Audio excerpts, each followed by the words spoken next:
If you've noticed, I've scratched some lines on my cookie here, just to give me a rough guideline of where I need to pipe. I use my scribe to make these lines, and I just try to center it as much as possible. And then I'm going to use my white outline consistency, and just going to go with the guidelines here that I scratched in, and we're going to make Santa's kind of white fluffy part of his coat. So notice I'm keeping my bag really, really close to the cookie, almost dragging my bag on the cookie. And because these are such small little bumps I'm doing, I don't really have space to lift up my bag. So if I want to keep control of where my icing is falling, I got to keep it almost right on my cookie.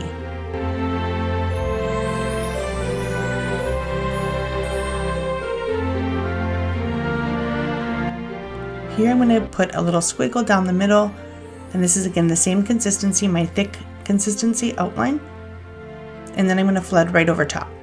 The reason for that squiggle is in narrow areas, sometimes you get a crater, and what that means is basically the icing kind of has a divot when it dries, or it caves in on itself. Sometimes it even becomes a hole.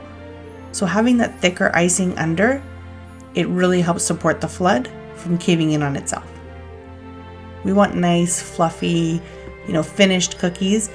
We try to avoid craters because they don't look so nice. If it happens to you though, don't worry. I've had tons of cookies, whether I like it or not, they've cratered, and really nobody's noticed except me, but we try our best to avoid all those little things.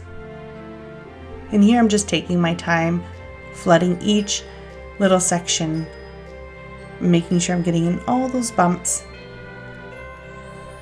Now, if you notice, if you dry the first part of white that you did, the bottom part will have kind of a separation between those two sections, the bottom and the top. If you flood right away, you won't notice much of a separation.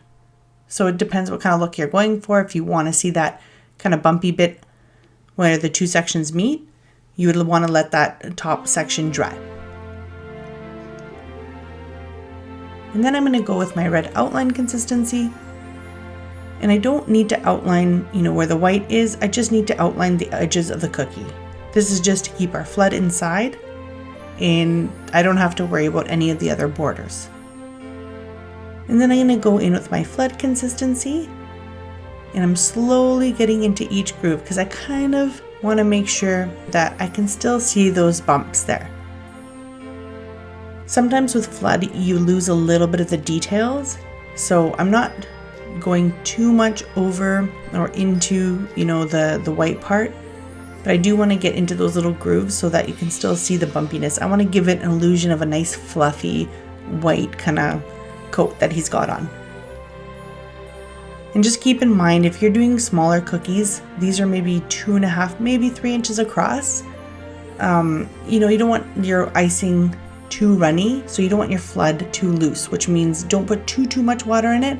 If you do, you can always fix it by adding a little bit of powdered sugar again, stirring it in. And again, if it's too thick and it's not settling enough and you're going with your scribe or you're shaking your cookie to kind of smooth it out, you can always add a little bit of water. Always do a little bit of a time, especially when you're adding water, because a little goes a long way, especially with royal icing. And now for his belt. So we're going to put a black line across the white section on the bottom here. And I'm using my outline consistency. And notice how I have my left finger on my bag. So that kind of gives me a little bit of control and steadiness. So I kind of use both hands while piping. And again, you see that little squiggle before I flood, just to support that icing. And another way to prevent craters is if that base layer, that white layer, isn't fully dry, and then you pipe your next layer, that's a good way also to prevent craters. Sometimes if you let your base fully dry and then you pipe your next layer, it's more prone to craters. So I try to pipe those next steps that I think might have some issues once the base layer is crusted over only, and then I'll continue.